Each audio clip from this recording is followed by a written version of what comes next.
Alright, so let's talk about video games, namely a video game company by the name of Nintendo. And Nintendo is, of course, the creators of the popular Mario, Zelda, and Pokemon franchises, among others. Though Nintendo didn't start out as a video game company, today they are known solely for producing video games and consoles. Though today's topic is not just going to be a history lesson.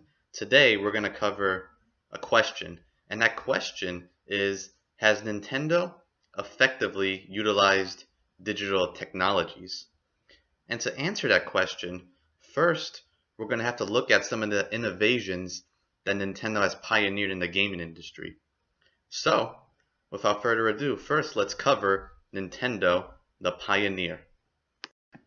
In 1985, Nintendo released Super Mario Bros. For the Nintendo Entertainment System. And while Super Mario Bros. Was not the first side-scrolling platformer game, it became the most popular. According to the Guinness World Records, it has sold over 40 million copies.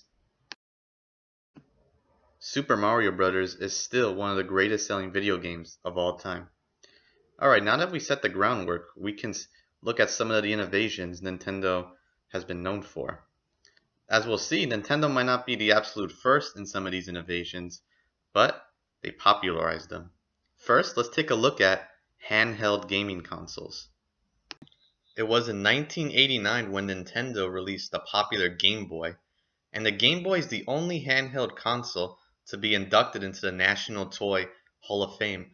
According to its article page on toyhalloffame.org, and I quote, "No video game platform did more to put gamers on the go than Nintendo Game Boy." Nintendo would go on to make successors to the Game Boy. We have the Game Boy Color, which delivered colored graphics, and the Game Boy Advance SP, which later gave us LCD lights so players can play in darkness. And meanwhile, Nintendo's competitors couldn't compete with the Game Boy. Only Sony has continued to compete with Nintendo, but besides that, Nintendo dominates the handheld gaming market. And since we're on the subject of handheld gaming, let's discuss one of the biggest innovations in Nintendo history, the Nintendo DS. The DS utilized touchscreen technology, and this was a big innovation back then because keep in mind, this was before the iPad and other popular tablet computers. So this was a new thing for many people. The DS also introduced full wireless play and the ability to battle online with other players around the world via the Nintendo Wi-Fi connection, it was called. So I could battle somebody in Australia. I live in New Jersey, so I could battle someone all across the world. And that was new for a handheld console. And prior to the DS's release, the late Nintendo president, Iwata, told Yahoo Finance in 2004, and I quote, "We have developed Nintendo DS based upon a completely different concept from existing game devices in order to provide players with a unique entertainment experience for the 21st century." Alright, so now we'll turn to one more innovation, and that's the Nintendo Wii. The Wii changed conventional controls by utilizing motion control technology. This was innovative for Nintendo and the gaming industry as a whole. In fact, Nintendo's competitors even tried making their own versions of motion controllers, but none of them got the same level of success the Wii had. Nintendo aimed the Wii at a wider demographic than before. In fact, Nintendo of America's president, Reggie Fils-Aimé, told USA Today in 2006 this about the focus of the Wii, and I quote, "Our focus is interactive gameplay, a whole new way to play that puts fun back into this business. It allows everybody to pick up and play and isn't focused on the core gamer." So in theory, the Wii will get a lot of non-gamers interested in gaming, whether of all ages and of any background. That was the Wii's focus when it came out. And one more note about the Wii. It introduced the Virtual Console for Nintendo. And what that means is that basically, let's say you're a parent and you're nostalgic for the days of the Nintendo Entertainment System. You want to play Super Mario Bros. 3, but you no longer have the retro console. Well, thanks to the Virtual Console on the Wii, you can buy Super Mario Bros. 3 digitally on the Wii. So now you can play it, even though you don't have the original Nintendo Entertainment System. And that's thanks to the Virtual Console. You can buy games from Nintendo's classic library. Many different titles are offered in the Virtual Console.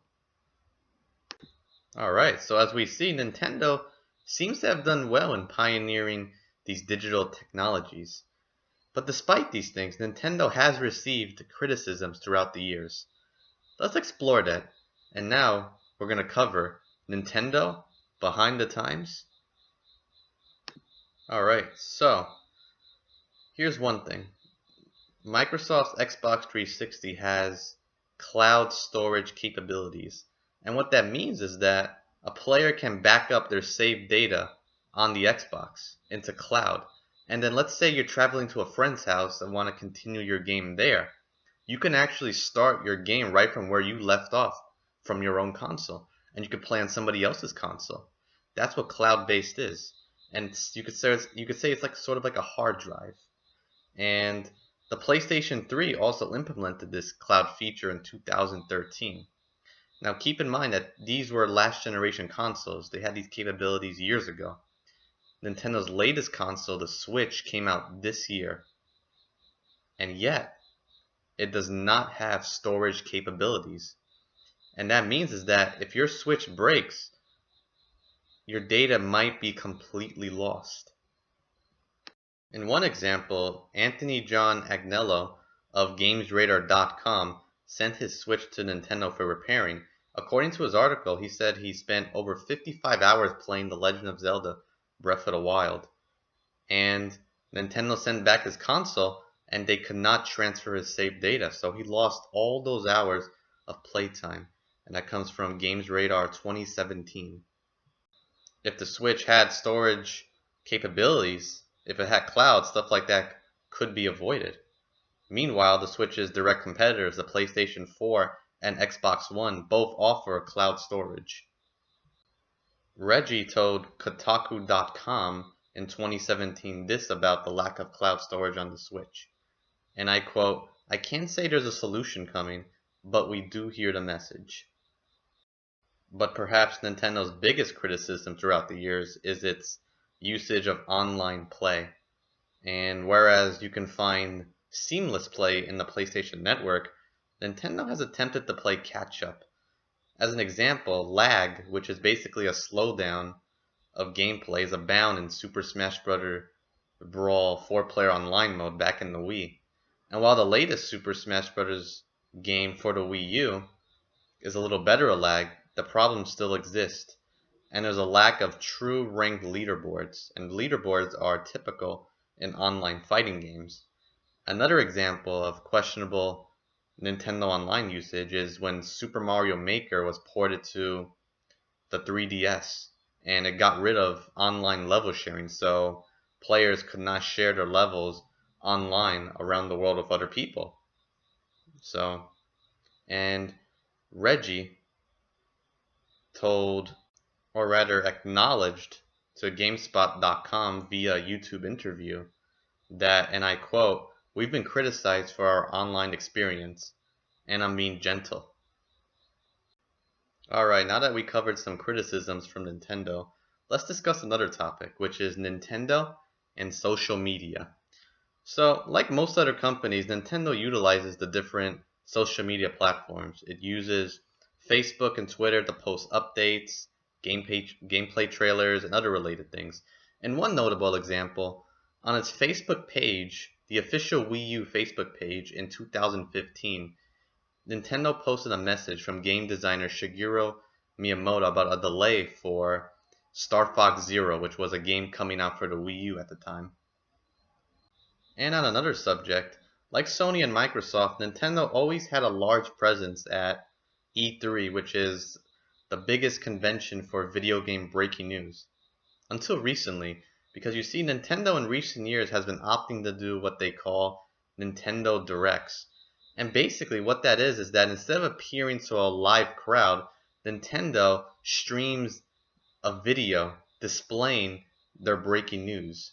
So what they do is they tell viewers to tune into a certain time, whether to be on YouTube.com or Twitch.tv, where Nintendo streams the breaking news content. So whether or not it's better than having a live presence at E3 is up for debate. But what can be said is that the Nintendo Direct way of presenting news is a pretty good way to present the news to people who might not be able to get to a convention, and provides a way to get breaking news without having to even step out of the house. Reggie told Polygon.com in 2013 that, and I quote, "Nintendo Direct is very powerful for us, and we are going to continue to utilize Nintendo Direct to drive engagement with our user." End quote. And also, one more note there is that if someone is watching a live Nintendo Direct, he or she can join in with live comments that go on all throughout the Direct. Alright, so now we arrive at the final part of this video presentation. What do we conclude? Nintendo has utilized many innovative digital technologies. They have utilized touchscreen technology and motion control technology. And now its latest console, the Switch, can be taken wherever you go, outside the house, anywhere. So that's clearly an effective use of digital technology. And now, Nintendo has also finally entered the mobile gaming market. Pokemon Go is a unique app that has become a worldwide phenomenon. And I should clarify from earlier in the research paper that while Nintendo is not the original creator of Pokemon, they do own the trademark, and Nintendo does have a stake in Pokemon Go. Super Mario Run brings the popular constant running gameplay in mobile games and combines it with Nintendo's signature software quality. Fire Emblem Heroes is a successful mobile game that, according to Apple Insider in 2017, has been downloaded over 2 million times. Nintendo has utilized social media, particularly video streaming, pretty well.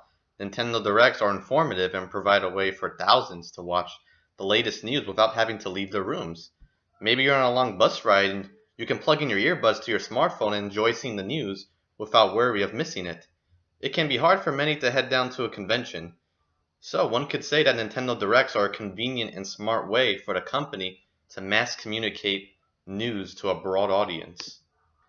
So to say that Nintendo has effectively utilized digital technologies is both a true and false statement. And that might seem like a cop-out answer, but let's talk about that for a second.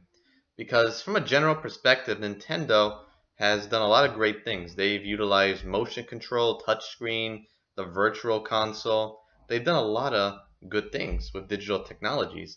But when we dive into more specific aspects, such as inferior online capabilities in comparison to its competitors and lack of cloud storage, something that is commonplace these days, one has to question if Nintendo is paying attention to how media is changing. I am confident, however, that with the Switch, Nintendo is finally understanding what modern consumers want to see with their video game consoles, or at the very least, the company has taken a step in the right direction. Nintendo will be launching its first ever paid subscription service in 2018. If the company hopes for that to succeed, dedicated servers are a must. So, to summarize for a call to action, if Nintendo hopes to survive in today's technology-driven world, the company must embrace stronger digital features, while continuing to deliver the same level of quality games. Thank you for watching this video presentation.